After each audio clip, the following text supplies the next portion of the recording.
साहब साहब आपने जो हमारे लिए किया कोई अपनों के लिए भी नहीं करता साहब। साहब वो जो हाँ साहब वो मैं आपको कोई शिकायत का मौका नहीं दूंगा साहब। तो जो जैसा भी बोलेंगे मैं करूंगा ना साहब।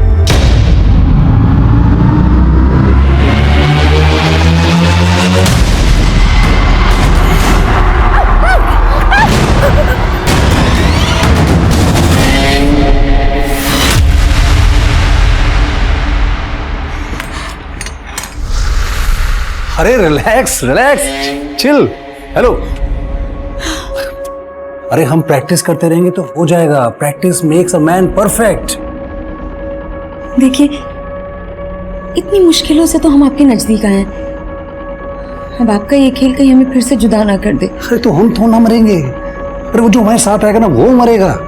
तुम खाली पीछे से आना और फिर उसके बाद हम देख लेंगे।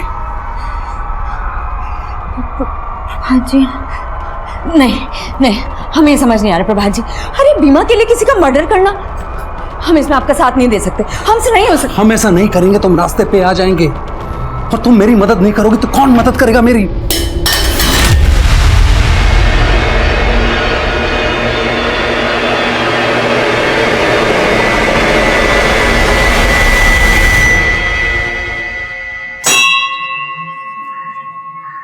भगवान हम गलत नहीं हैं क्योंकि आप हमारे साथ हैं।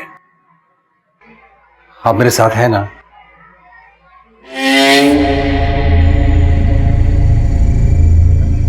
साहब दो ना साहब, कुछ दो ना साहब जी, कुछ दो ना साहब। बहुत भूखा हो साहब, कुछ नहीं खाया। भगवान आपकी हर इच्छा पूरी करेगा साहब।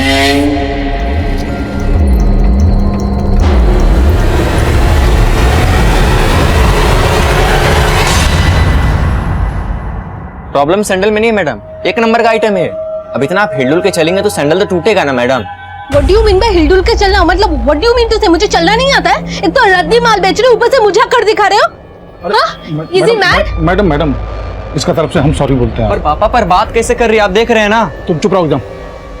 मैडम 2 दिन में आपका सैंडल बनवा के देंगे। 2 दिन के अंदर मुझे अपना सैंडल वापस चाहिए, नहीं तो पैसा वापस लेके जाऊंगी मैं। Stupid idiot fools।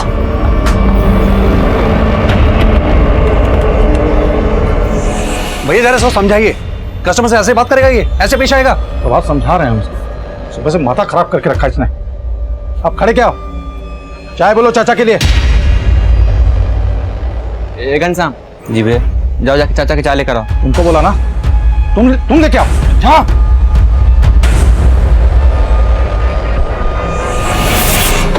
नमस्कार, मैं senior inspector Abhimanyu Jindal, crime petrol Dastak में आप सभी का स्वागत करता हूं। आज जो केस मैं आप लोगों के सामने रखने जा रहा हूं वो कहीं ना कहीं हर आम आदमी से जुड़ा है, जिसकी जिंदगी में अपराध कोसों दूर होता है, लेकिन एक भूल जिंदगी भर का पछतावा बन जाती है। जब कोई सही इंसान गलत राह पर होता है तो उसे समझने की एक दस्तक जरूर मिलती है, लेकिन जब कोई गलत को सही ठहराने की साजिश करता है तो उसके द्वारा उठाया गया हर कदम एक भयानक अंत की दस्तक दे रहा होता है।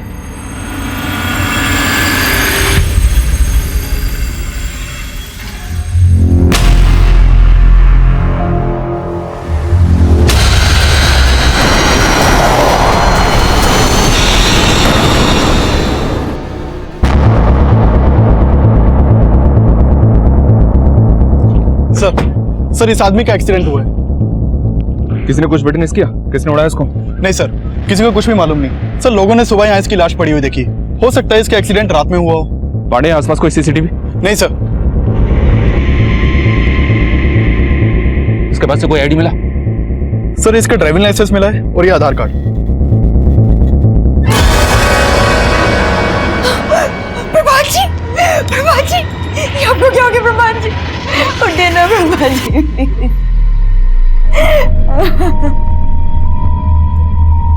प्रभात रात को 11 बजे दुकान से निकला था। फिर देर रात फोन आया गायत्री का कि वो घर नहीं पहुंचा। हम ढूंढ ही रहे थे कि सुबह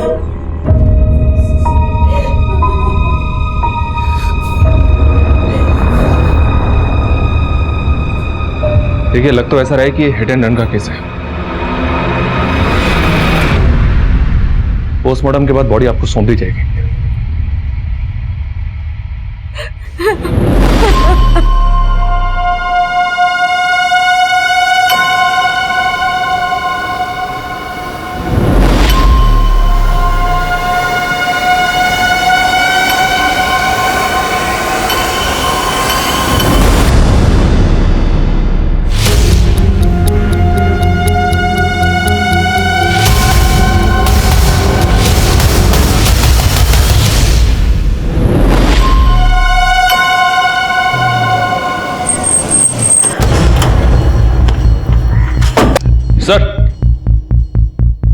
सर 16 मार्च को जो एक्सीडेंट का केस आया था उसके विक्टिम प्रभात की पोस्टमार्टम रिपोर्ट आ गई। देखने से तो लग रहा था कि एक्सीडेंट होगा, पर रिपोर्ट के मुताबिक प्रभात का मर्डर हुआ था। मर्डर?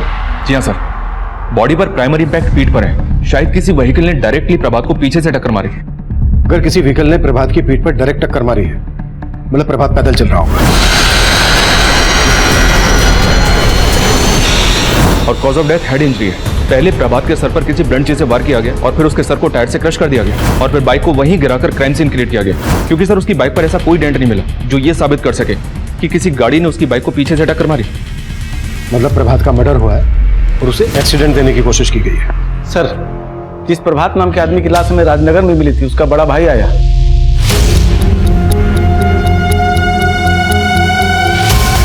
शास्त्री जी, शास्त्री जी। अरे गायत्री जी, आप यहाँ? शास्त्री जी, हम आपसे मिलने आ रहे थे। वो कहा है ना, ऑफिस में तो आप मिलते नहीं है। अच्छा, बस हमको ये जानना था कि प्रभात जी के बीमा का पैसा कब तक मिलेगा? देखिए गायत्री जी, जब तक पुलिस से हमें ये सर्टिफिकेट नहीं मिल जाता कि प्रभात की मौत एक्सीडेंट की वजह से ही हुई थी, तब तक आपको वेट करना होगा। सर, हमको समझ नहीं आ रहा है कि कैसे कहें, हमको बहुत अजीब सा लग रहा है सर। देखिए, आपको जो भी कहना है आप बेझिझक होकर कहिए। सर, हमको लगता है कि वो लाश प्रभात का था ही नहीं सर। लेकिन सौरभ जी, बॉडी की शिनाख्त खुद आपने और प्रभात की बीवी ने की थी। सर, हमने नहीं की थी सर, गायत्री ने की थी सर। अगर आपको डाउट था तो ये बात आपने हमसे पहले क्यों नहीं कही? सर, गायत्री ने अचानक से इतना कुछ कह दिया सर, वहां कुछ कह नहीं पाए और बाद में हमने बात करने की कोशिश किया तो अजीब सा रवैया था सर उसका। जी भैया, आप प्रभात जी की आत्मा शांति की प्रार्थना की जगह कुछ भी बोले जा रहे हैं। लाश का चेहरा इतना बिगड़ा हुआ था और एकदम से मान लिया तुमने कि वो प्रभात है। कहना क्या चाहते हैं? हाँ, हम अपने पति को नहीं पहचानेंगे? सर, गायत्री उल्टा हमें सुनाने लगी सर, तो हमको लगा कि आप लोगों से ये बात छुपाना नहीं चाहिए सर। मर्डर? प्रभात जी का मर्डर हुआ है? मर्डर हुआ है, लेकिन आपके जेठ सौरभ का कहना है कि जिस लाश की आपने शिनाख्त की थी वो आपके पति प्रभात की नहीं थी। वो तो हमको भी पहले यही बोल रहे थे, लेकिन साहब ये मर्डर का सुन के ना हमको हमारे जेठ जी पे शक हो रहा है। एक मिनट, अब कहना क्या चाह रहे हैं, साफ साफ बताएंगे? प्रभात जी को जरूर हमारे जेठ और उनके बेटे जितेंद्र ने मारा है। ये सब बोल के कि वो लाश हमारे पति की नहीं है, वो आपको भटका रहे हैं, कहानियां बना रहे हैं ताकि आप उन पे शक ना करें। वजह? मेरा मतलब, किस मकसद के लिए वो आपके पति प्रभात को मारेंगे? साहब, बाप बेटे दोनों की नजर थी प्रभात जी की दुकान पे। साहब, हम आपको बता रहे हैं कि उन दोनों की नीयत बिल्कुल अच्छी नहीं है।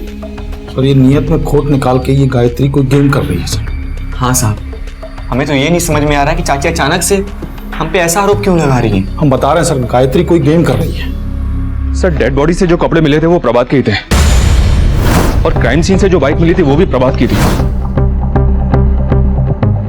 चक्कर को समझ में नहीं आ रहा है, सौरभ की बात सही है या गायत्री का आरोप? सिंह, सबसे पहले लाश का डीएनए मैच करवाओ प्रभात के बेटे कमल के साथ। प्रभात की फैमिली और बिजनेस दोनों से जुड़ी हर बात पता करो। हमें दोनों पॉसिबिलिटीज पर काम करना है। क्या प्रभात का वाकई में मर्डर हुआ है? और अगर प्रभात का वाकई में मर्डर हुआ है तो ये एक साजिश है। तो इस साजिश का मकसद क्या हो सकता है?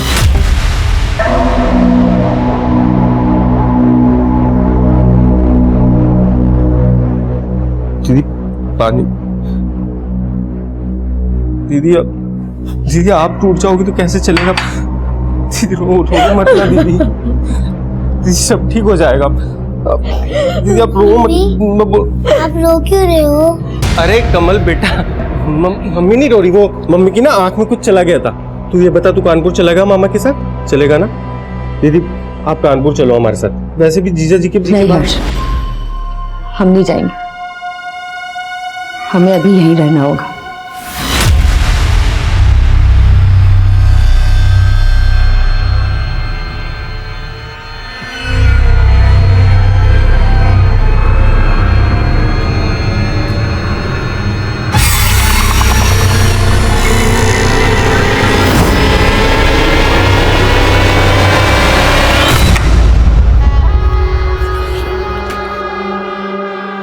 गायत्री, मुझे लगता है सौरभ भैया को प्रभात की प्लानिंग की भनक लग गई है, इसलिए उन्होंने पुलिस को भड़काया।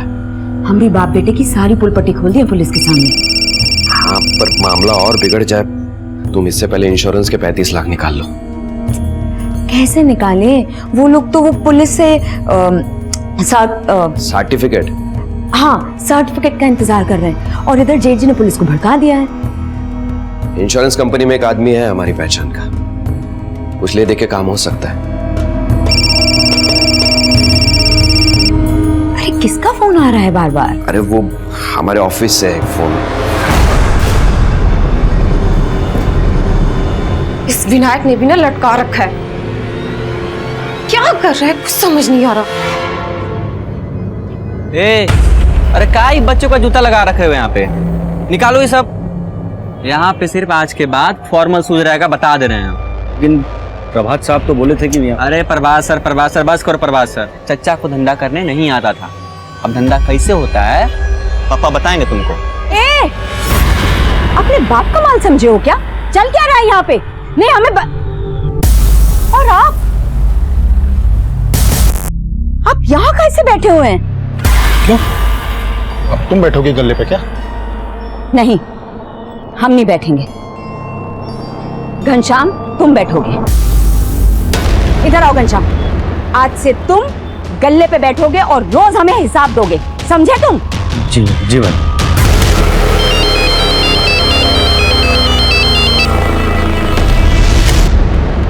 अरे काहे हमें इतना परेशान कर रहे हो आप? अरे परेशानी हमको हो रही है भाभी जी, पूरे 10 लाख रुपए लिए थे प्रभात ने। और एक बात बताइए, वो बीमा वाला पैसा नहीं मिला आपको अभी तक? नहीं मिला है, अगर मिल चुका होता तो हम आपको पैसे लौटा देते ना। लौटाना तो आपको पड़ेगा ही भाभी जी, वो बीमा वाले के पीछे पड़िए और पैसा निकलवाइए। सर, प्रभात की बीवी गायत्री, भाई और भतीजे के कॉल रिकॉर्ड्स में तो शक करने जैसा कुछ नहीं मिला, पर मैं प्रभात के सीए से मिला जो पिछले कई सालों से प्रभात की शू शॉप के अकाउंट्स देख रहा है। उसका कहना है कि कुछ महीनों से प्रभात की दुकान घाटे में चल रही थी। प्रभात ने कई लोगों से कर्जा भी ले रखा था। एक बात और सर, प्रभात ने सिर्फ 3 महीने पहले 35 लाख की एक टर्म इंश्योरेंस पॉलिसी ली थी। तो तुम्हें क्या लग रहा है, ये साजिश इंश्योरेंस पॉलिसी के 35 लाख रुपए निकालने के लिए रची गई थी? पक्का तो नहीं कह सकते सर, हो भी सकता है। इंश्योरेंस पॉलिसी के पैसे लेने के लिए कोई अपना मर्डर प्लान करे, ऐसे एंगल्स कई केसेस में देखने को मिलते हैं। इस केस में भी यही एंगल था। प्रभात ने वाकई में अपनी डेथ प्लान की थी। अरे तो हम तो ना मरेंगे, अरे वो जो हमारे साथ आएगा ना वो मरेगा। लेकिन पोस्टमार्टम से यह साफ हो गया था कि एक्सीडेंट नहीं बल्कि मर्डर था। और यह मर्डर किसका हुआ था, यह खुलासा वाकई में हैरान कर देने वाला था। Sir DNA report. इस डीएनए रिपोर्ट के मुताबिक उस लाश का डीएनए प्रभात के बेटे कमल के डीएनए से मैच हो गया। मतलब प्रभात की बीवी गायत्री सही बोल रही थी, यह लाश प्रभात की ही थी। मम्मी, अब ठीक लग रहा है? अभी कुछ ठीक नहीं है, लेकिन धीरे धीरे सब ठीक हो जाएगा। अच्छा मम्मी, पापा कब आए? पापा घर पे नहीं आएंगे, जब हम बाहर घूमने जाएंगे ना तब वो हमको वहां मिलेंगे, समझे?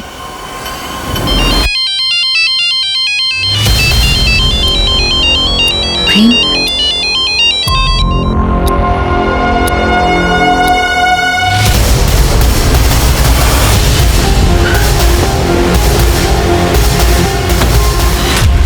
गायत्री जी माफी चाहूंगा, हमने आप पर शक किया। दरअसल आप बिल्कुल सही कह रही थी, वो लाश आपके पति प्रभात की ही थी। आपने अपने जेठ सौरभ और उसके बेटे जितेंद्र पर शक जताया था। अब हम इसी दिशा में काम कर रहे हैं।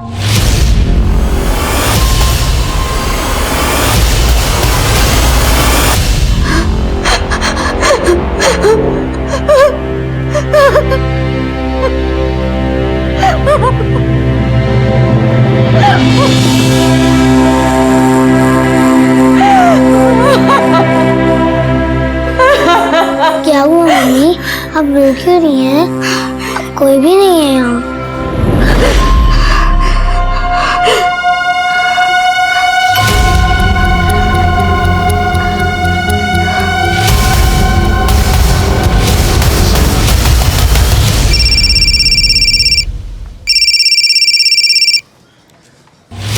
हाँ गायत्री भाभी, हमको मिलना है तुमसे।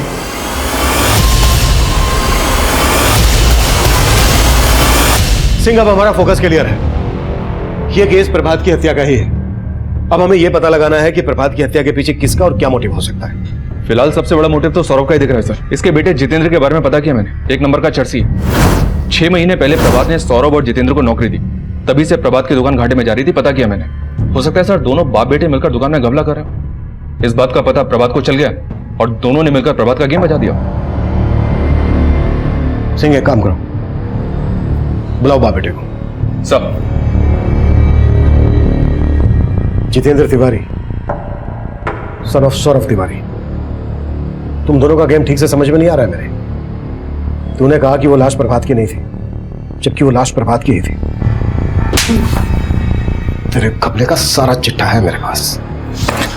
अब अगर तुम लोगों ने तनिक भी चालाकी की ना तो यही। नहीं सर, बता रहे हैं आपको सर, हम कह रहे हैं सर, ये चालाकी गायत्री ने की और करा रहा है सब विनायक। वो विनायक बहुत ही पहुंची हुई चीज है। चाची के साथ उसका चक्कर भी चल रहा है साहब। सर, हमारा लड़का निकम्मा है लेकिन झूठा नहीं है सर। इसने अपनी आंखों से उन दोनों को खुद देखा है एक साथ में। क्या साहब, आप पता लगाएंगे तो खुद ही पता लग जाएगा साहब कि वो दोनों के बीच में क्या चक्कर चल रहा है साहब।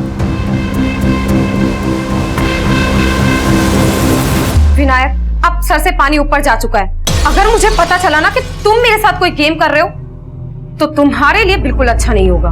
क्या अच्छा नहीं होगा? उससे ऐसे दोबारा बात की ना तो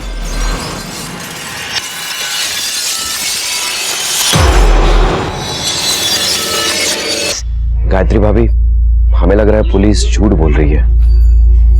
भगवान करे यही सच हो। पर प्रभात जी हमसे बात क्यों नहीं कर रहे हैं? भाभी, उसने कहा था ना कि वो कुछ दिन गायब रहेगा, इसीलिए शायद। प्रभात और गायत्री से जुड़ी कुछ बातें पता चली हैं सर। प्रभात की मौत के बाद से ही ये गायत्री इंश्योरेंस कंपनी के लगातार चक्कर लगा रही थी, लेकिन जैसे इंश्योरेंस कंपनी को पता चला कि प्रभात का एक्सीडेंट नहीं उसका मर्डर हुआ था, इंश्योरेंस कंपनी ने गायत्री के क्लेम को होल्ड पर रख दिया। एक और बात पता चले सर, ये विनायक इंश्योरेंस कंपनी के किसी अंदर के आदमी को जानता है, जिसको इसने शायद रिश्वत भी ऑफर की थी। इंश्योरेंस कंपनी में एक आदमी है हमारी पहचान का, कुछ ले दे के काम हो सकता है।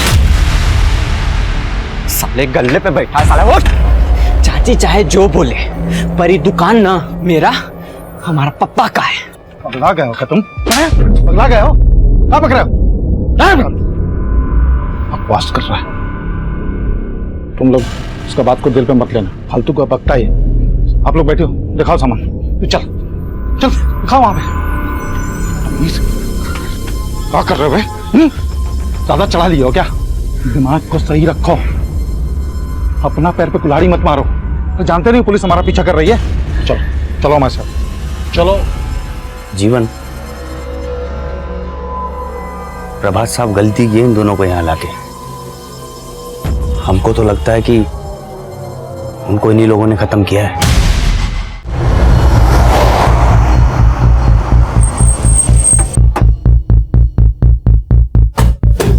कुछ दिन पहले केस आया था मेरे पास, जिसमें एक पत्नी ने अपने प्रेमी के साथ मिलकर अपने पति को ऊपर पहुंचा दिया। अब ये सब बोलकर साबित क्या करना चाहते हैं हमें? वही जो आपने समझा।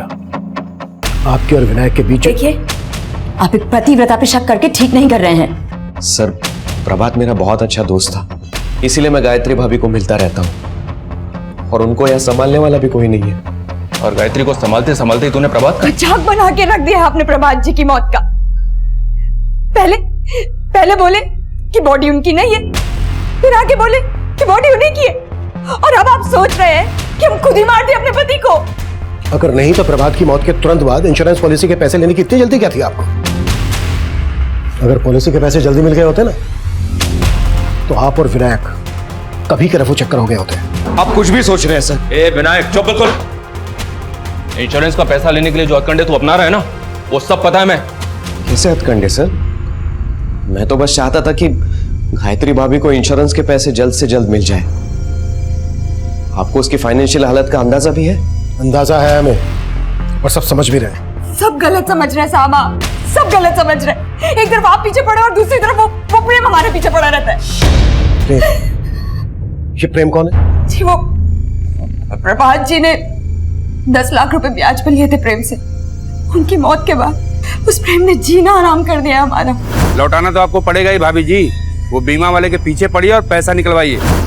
इस प्रेम को पहले से पता था कि प्रभात ने 35 लाख रुपए का बीमा लेकर रखा था अपना। अब साहब वो बोल रहा है तो उसे पता ही होगा। शायद प्रभात जी ने बताया उसे। हाँ तो क्या हुआ पैसों करे?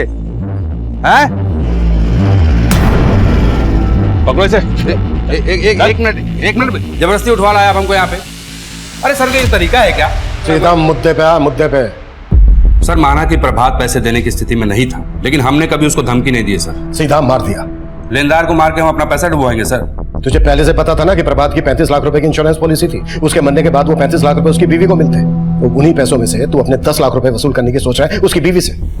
ऐसा कुछ नहीं है सर, बल्कि उनकी पत्नी को तो हमने डेडलाइन दिया था 3 महीने का। इसी तरह की डेडलाइन तूने 15 मार्च तक की प्रभात को दी थी और 15 मार्च तक जब वो अपने पैसे नहीं चुका पाया तो 16 मार्च को तूने उसका मर्डर कर दिया। सर आप हम पे खामोखा शक कर रहे हैं। उस दिन हम घर पे थे, मैच देख रहे थे। हमारा कॉल रिकॉर्ड निकल लिया, चेक करिए सर। तो मुझे मेरा काम मत सिखा और शक तो हम तुझ पे करेंगे। और अगर कुछ भी मिला ना तेरे खिलाफ तो उसका तुझे ब्याज चुकाना पड़ेगा। और अगर हमें बिना इन्फॉर्म किए शहर से बाहर गया तो तेरा असल सूद सब बराबर कर देंगे। चल निकल, निकल, चल। इसको जाने क्यों दिया सर? अपने तरीके से पूछताछ करते 2 मिनट में सब उगल देता। नहीं सिंह, इसे क्या बोलना है पहले से तैयारी करके आया है। प्रभात की मर्डर वाली रात की इसकी सारी एक्टिविटीज चेक करो, नजर रखो इस पर। साहब जी, साहब जी, साहब जी, साहब जी, साहब जी, साहब जी।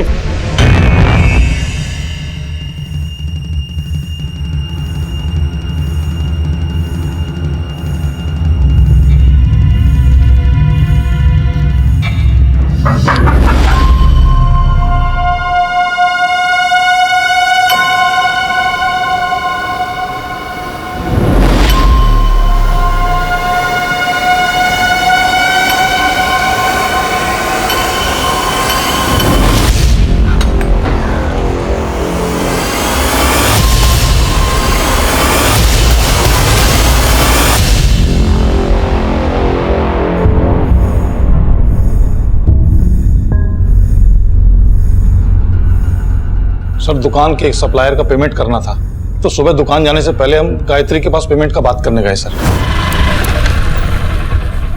वहां पहुंचे तो देखे ताला लगा हुआ है सर। हम गायत्री को फोन किए, उससे चौप हो रहा था। उसके बाद हम वहां से निकल ही रहे थे कि भीतर से कमल का रोने का आवाज आया सर।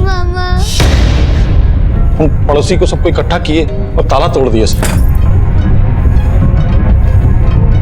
बहुत जगह ढूंढे, बहुत जगह बात किए, गायत्री का कुछ पता नहीं चल रहा है सर।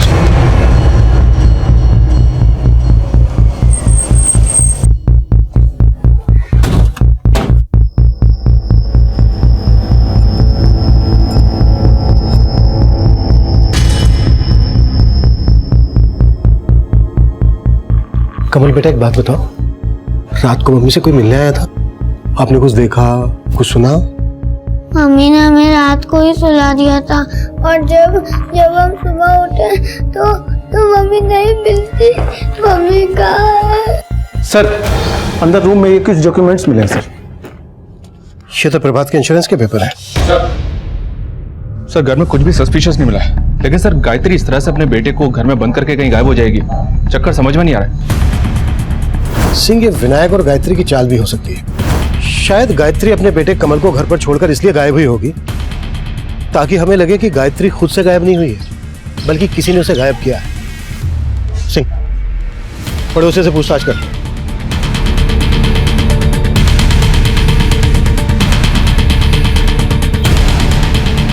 सर हमने रात को तो यहाँ से किसी को आते जाते नहीं देखा, लेकिन आज सुबह जब हम बाजार से घर जा रहे थे तो देखा कि गायत्री के चेट यहाँ घर के बाहर सबको इकट्ठा कर रहे थे। हम वहाँ पहुंचे तो पता चला कि कमल अंदर बंद है और बाहर से ताला लगा है, मगर फिर गायत्री के जेठ ने पत्थर मार के ताला तोड़ दिया। Thank you sir. पांडे ने गायत्री के कॉल रिकॉर्ड चेक किए। गायत्री को लास्ट कॉल रात को 10 बजे उसके भाई हर्ष ने किया था। फिर गायत्री का फोन ट्रैवल हुआ प्रभात की दुकान वाली एरिया की तरफ। फिर उसी एरिया में तकरीबन रात को 1 बजे गायत्री का फोन स्विच ऑफ हो गया। रात के 1 बजे गायत्री अपनी मर्जी से तो उस एरिया में जाएगी नहीं। सिंह, उस एरिया का डम डेटा स्टडी करो, देखो उसमें कोई सस्पिशियस नंबर मिलता है क्या। और कल रात गायत्री के भाई हर्ष ने गायत्री को फोन किया था, बुलाओ उसको।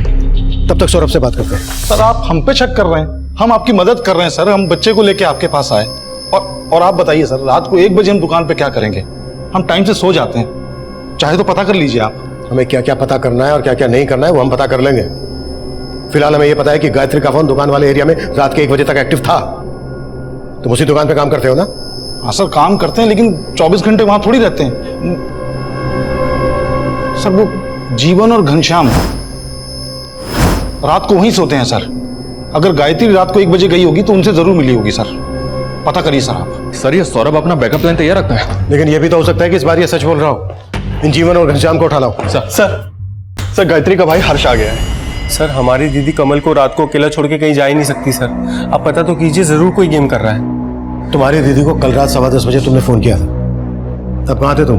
कानपुर में सर। जीजा जी के मर्डर के बाद से हम रोजाना दीदी को फोन करते हैं। कल रात को बात क्या हुई थी तुम्हारी गायत्री से? हाँ हर्ष बोलो। दीदी अपना अकाउंट नंबर SMS कर दीजिए। क्यों? वो कुछ पैसे ट्रांसफर करने हैं आपको। नहीं हर्ष, तुम चिंता मत करो, हम संभाल लेंगे। सर हमारी दीदी बहुत स्वाभिमानी है, हमारी तो कभी मदद ही नहीं लेती। अच्छा, जब तुम्हारी कल रात बात हुई तुम्हारी दीदी से तो तुम्हें कुछ खटका, तुमने कुछ नोटिस किया, कुछ अजीब लगा तुम्हें? सर उनकी आवाज से ऐसे ही लग रहा था कि वो बहुत परेशान थी। कुछ बताया गायत्री ने क्यों परेशान थी वो? सर हमने पूछा उनसे, लेकिन उन्होंने कुछ भी नहीं बताया।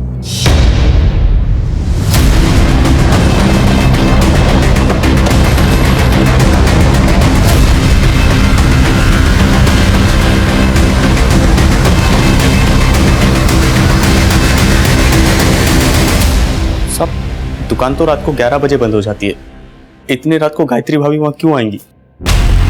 गायत्री का फोन वहीं दुकान के एरिया में बंद हुआ था और तुम दोनों दुकान पर ही सोते हो। अगर कुछ भी छिपा रहे हो, कुछ भी, तो अभी बता दो, नहीं तो यहीं काट दूंगा। सर हम कुछ नहीं छिपा रहे हैं सर। माना कि हम सोते हैं दुकान में, लेकिन जितेंद्र भी तो आए दिन दुकान में आता रहता है ना जी। हाँ साहब, वो रोज रात को दुकान में आके नशा करता है। वो कल रात को भी 1 बजे के करीब आया था और फिर वो चला गया, लेकिन गायत्री भाभी को वहां नहीं देखा हम लोगों ने।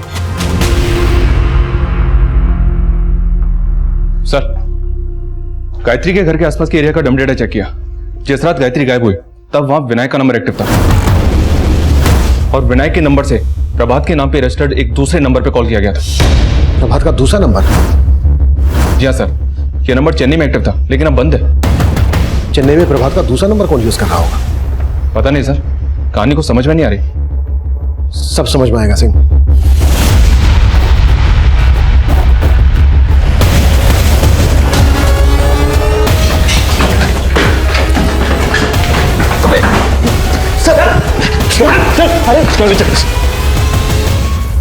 अरे विनायक बाबू, क्या प्लानिंग की है आपने और गायत्री ने? Sir planning? हमने ऐसी कोई प्लानिंग नहीं की थी सर। देखिए सर, मैं मानता हूं कि मैं उस रात गायत्री भाभी को मिलने गया था, लेकिन गायत्री भाभी कहाँ गायब हो गई? गायब हो गई या छिपा के रखा है उसे कहीं? भागकर वहीं जा रहा था ना उसके पास, चेन्नई। चेन्नई? हाँ चेन्नई, वहां प्रभात का दूसरा नंबर एक्टिव था। नहीं सर, मुझे सच में इसके बारे में कुछ नहीं पता। ऊपर देख, ऊपर देख। सर बता रहा हूँ सर। रुक। इतनी जल्दी क्या है? अब बोल। सर प्रभात का ये नंबर अंजलि यूज करती थी। कौन अंजलि? अंजलि उसकी गर्लफ्रेंड थी। प्रभात की गर्लफ्रेंड? जी सर, प्रभात और अंजलि का अफेयर चल रहा था। वो प्रभात की कस्टमर थी और दोनों में प्यार हो गया था। प्रभात और अंजलि हमेशा मेरे घर में ही मिला करते थे। सर प्रभात में और गायत्री भाभी में पहले हमेशा अनबन हुआ करती थी।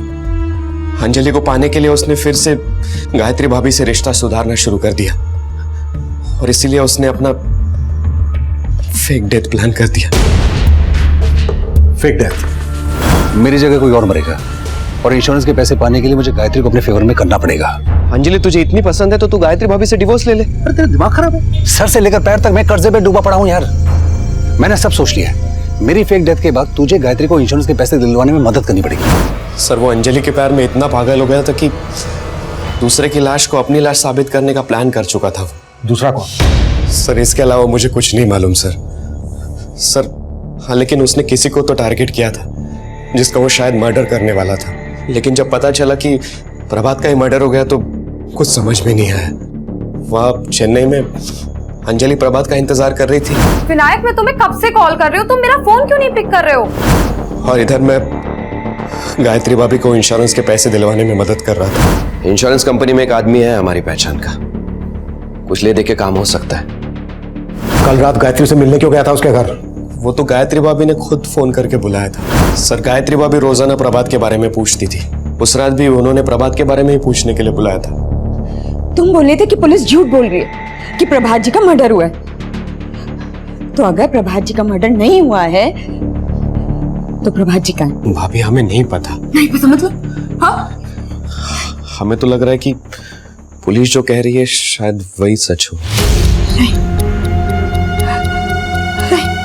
उसके लिए आंसू बहाने की जरूरत नहीं है। वो आपको धोखा दे रहा था। हाँ उसका दूसरी लड़की के साथ चक्कर चल रहा था। कौन लड़की?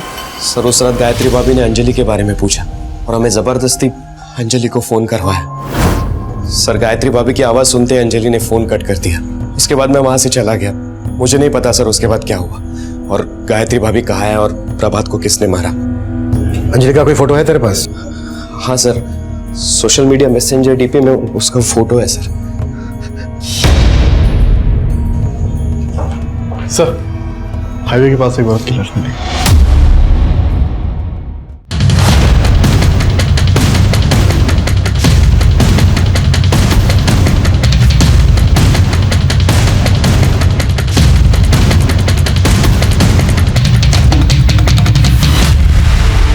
पांडे बॉडी पोस्टमार्टम के लिए भेजो और देखो आसपास कुछ मिलता है क्या। सर गायत्री का फोन बंद होता है प्रभात की दुकान के एरिया में और लाश मिलती है वहां से 10 किलोमीटर दूर यहाँ हाईवे के पास। मुझे तो ये विनायक का ही गेम लग रहा सर। और ये भी हो सकता है कि प्रभात के मर्डर का प्लान अंजलि और विनायक दोनों ने मिलकर बनाया और इस बात का पता गायत्री को लग गया हो, इसलिए दोनों ने मिलकर गायत्री को मार दिया। हमें लग रहा था कि अंजलि इस गेम की मास्टर प्लानर है, लेकिन अपना फेक एक्सीडेंट प्लान करने वाला प्रभात इस केस का असली मास्टरमाइंड है। लेकिन उसका मर्डर कैसे हुआ, किसने किया, यह खुलासा चौंकाने वाला था। लेकिन इस केस की सबसे बड़ी विक्टिम गायत्री थी, जो अपने पति प्रभात के धोखे का शिकार हुई थी। गायत्री और प्रभात की आप बीती की गाज उनके बेटे कमल पर गिरी, जो अब अनाथ हो चुका है। प्रभात के बाद गायत्री का मर्डर किसने किया होगा, यह तब हमारे लिए पहेली बना हुआ था, जिसका जवाब हम अंजलि की तलाश में ढूंढ रहे थे। और अंजलि का गायब होने का खुलासा भी कोई कम चौंकाने वाला नहीं था। सर विनायक ने कहा था कि अंजलि इंद्रपुरम में रहती थी। इंद्रपुरम पुलिस से कांटेक्ट किया तो उन्होंने बताया है कि वहां एक लड़की की मिसिंग कंप्लेंट फाइल हुई थी। रिपोर्ट में लड़की का चेहरा तो अंजलि से मिलता था, पर कंप्लेंट किसी सोनाली शर्मा के नाम से फाइल हुई थी और ये कंप्लेंट करने वाला कोई और नहीं, अंजलि उर्फ सोनाली का फादर ही है। मैंने बात की उनसे। सर ये अंजलि नहीं है, मेरी बेटी सोनाली है और मैं किसी प्रभात को नहीं जानता सर। सोनाली करती क्या है? एस्पायरिंग मॉडल है सर, और हमें ये बात पसंद नहीं है। ये सोनाली गायब कब से? 9 मार्च से। प्रभात का मर्डर होता है 16 मार्च को और ये लड़की अंजलि उर्फ सोनाली 9 मार्च को गायब होती है। और विनायक जिस नंबर पर इस सोनाली को फोन करता है वो नंबर गायत्री के मर्डर वाली रात तक चेन्नई में एक्टिव था। हम श्योर सिंह कि विनायक कोई गेम खेल रहा है। लेकिन सर इस विनायक ने जितना बोला है उसके आगे कुछ उगल नहीं रहा है। इसका तो ये भी कहना है कि वो ये तक नहीं जानता कि अंजलि का असली नाम सोनाली है। इस सोनाली का कैसे भी करके पता लगा रहा होगा सिंह, यही हमें इस केस की जड़ तक लेकर जाएगी। आजा, देखो तुम्हारे लिए क्या लाए टॉफी। ले ले ले, पकड़ो। क्यों डरा रहे हो? अब इसे भी मारने का इरादा है क्या? इरादा तुम्हारा है आंटी, पापा ने तुम पे नजर रखने के लिए बोला है। कहीं चाचा चाची की तरह कमल को भी मार डाला तो? क्या सबको अपनी जैसा समझते हो? चलो निकलो यहाँ से। वरना अभी पुलिस को फोन कर दूंगी। सर, पोस्टमार्टम रिपोर्ट के मुताबिक गायत्री की मौत गला दबा के हुई। उस रात तकरीबन 12 बजे के आसपास। गायत्री का मर्डर होता है रात के 12 बजे और गायत्री का फोन प्रभात की दुकान वाले एरिया में बंद होता है रात के 1 बजे। मतलब साफ है सिंह, गायत्री के मर्डर के बाद उसका फोन पर्पसली उस एरिया में ले जाया गया। सर, चेन्नई पुलिस ने सोनाली का पता लगा लिया है और उसे अरेस्ट भी कर लिया है। कल सुबह तक वो हमारी कस्टडी में होगी। गुड। सर, ना मैंने प्रभात को मारा है और ना ही गायत्री को। सर, मैंने कुछ नहीं किया। कुछ नहीं किया? नाम बदलकर एक शादीशुदा आदमी को अपने प्यार के जाल में फंसाया और उसे इतना बरगलाया कि वो अपनी सीधी सादी बीवी को छोड़कर तुम्हारे साथ भागने के लिए तैयार हो गया। बोलती है कुछ नहीं किया। और क्या क्या किया है? खुद बोलोगी या बुलवाएं तुमसे? मीरा, एक मिनट। सर, मैं बताती हूँ।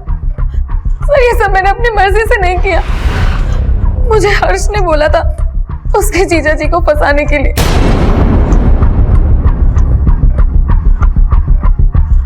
कमल बेटा, क्या हुआ? चल आइसक्रीम खाने चलते। चल चल चल चल। और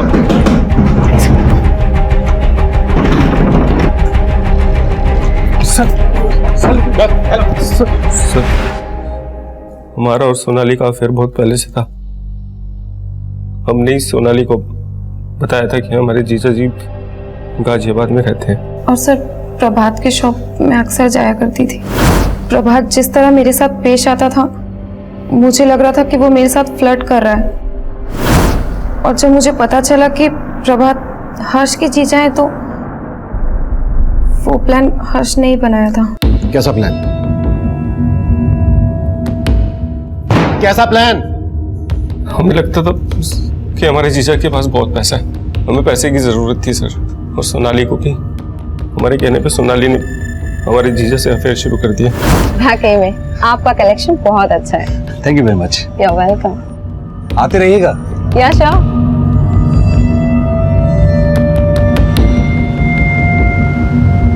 प्रभात ने मुझे फोन करने में जरा भी देरी नहीं की। तो प्रभात के घाटे और कर्ज लेने की वजह यह थी कि वो तुम पे पैसे उड़ा रहा था। हाँ सर, लेकिन प्रभात के फेक एक्सीडेंट का प्लान प्रभात ने खुद बनाया था। हमने उसका मर्डर नहीं किया। मैं तो तब चेन्नई में थी। लेकिन हर्ष यही था जिस रात गायत्री का मर्डर हुआ। उस रात तो कानपुर से यहाँ गाजियाबाद आया था, सब पता लगा लिया हमने। अब तो खुद बोलेगा या फिर? मानते हैं सर कि हमने अपनी दीदी को मारा सर, लेकिन अपने जीजा को हमने नहीं मारा सर। विनायक ने हमारी दीदी को सोनाली के बारे में सब कुछ बता दिया था। उस रात दीदी ने हमें फोन किया और सोनाली के बारे में बात करने लगी। तुम्हारे जीजा जी का कहीं चक्कर चल रहा था, वो हमको धोखा दे रहे थे। क्या बोल रही हो दीदी? ऐसा कुछ नहीं, आप बेवजह परेशान हो रही है। ऐसा ही है हर्ष, हमें विनायक ने बताया सब कुछ। कोई लड़की है अंजलि नाम की, चेन्नई में रहती है। हमें लगता है कि ये सब ना उसने ही किया। तुम्हें पता है, हमने ना विनायक से उसका नंबर ले लिया। बस हम अभी के अभी जाके पुलिस को उसका नंबर दे देंगे। दीदी वो आप वो अंजलि की बात कर रही हो क्या? वो जो चेन्नई में रहती है? हाँ, उसको तो हम जानते हैं दीदी। उसको तो आज हमने सुबह हाईवे पे देखा। दीदी आप एक काम करिए, आप हाईवे पे आ जाइए, हमने उसका घर देखा हुआ है। दीदी हमारी बातों में आ गई।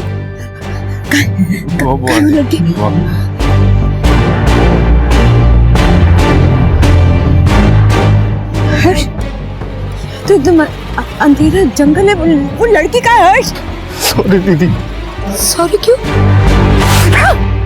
और गायत्री को मारने के बाद तू गायत्री का फोन लेकर प्रभात की दुकान वाले एरिया में गया। तुझे लगा कि हम सौरभ और उसके बेटे जितेंद्र पर शक करेंगे। हाँ सर, लेकिन हमने अपने जीजा को नहीं मारा सर। सर हमारा प्लान तो ये था कि जब हमारा जीजा हमारी गायत्री दीदी से इंश्योरेंस का पैसा लेकर उनको डिच करेगा तो हम अपने जीजा को डिच करके भाग जाएंगे सर। और तेरा जीजा प्रभात किसी और को डिच करके उसे मारना चाहता था। कौन था वो आदमी? सर, प्रभात रोजाना एक मंदिर जाते थे। वहां पर एक बंसी नाम का भिखारी है। भगवान आपकी हर इच्छा पूरी करेगा साहब। प्रभात अपने फेक एक्सीडेंट के लिए उसे बलि का बकरा बनाना चाहता था और मुझे लगता है सर ये उसी ने किया है, प्लान के मुताबिक जब प्रभात चेन्नई नहीं आया तो मैंने हर्ष को कहा उसका पता करने के लिए। सब पहले तो बंसी गायब था, लेकिन फिर जब हमको मिला तो बिल्कुल नए कपड़े डाला हुआ था सर। सच का पता करने के लिए हमारे से हाथापाई तक हुई, लेकिन वो भाग गया। सर हमें पक्का लगता है कि उस बंसी ने प्रभात को मारा है। जब उसे पता चला होगा कि प्रभात उसे मारना चाहता है तो उसने ही प्रभात को मार दिया होगा। हमने उस भिखारी को ढूंढने की कोशिश की, वो हमें नहीं मिला, गायब था। हमने उसके झोपड़े का पता लगाया तो हमें मालूम हुआ वहां उसने काफी पैसा छुपा कर रखा था। इससे पहले कि हम इन कड़ियों को ठीक से जोड़ पाते, हमें एक और चौंकाने वाली खबर मिली। सर, प्रतापनगर पुलिस को एक लाश मिली। लाश की शिनाख्त तो नहीं हो पाई, पर बंसी के स्केच से बहुत मैच करती है। इसकी बॉडी पर काफी ब्रांडेड कपड़े भी मिले। सिंह, इन कपड़ों पर जो टैग लगाया ना, इस टैग के बारकोड से यह पता लगाओ कि ये कपड़े कहां से बेचे गए और किसने खरीदे। Right sir. ये देखिए, नया माल दिखा रहे हैं आपको, फ्रेश एकदम।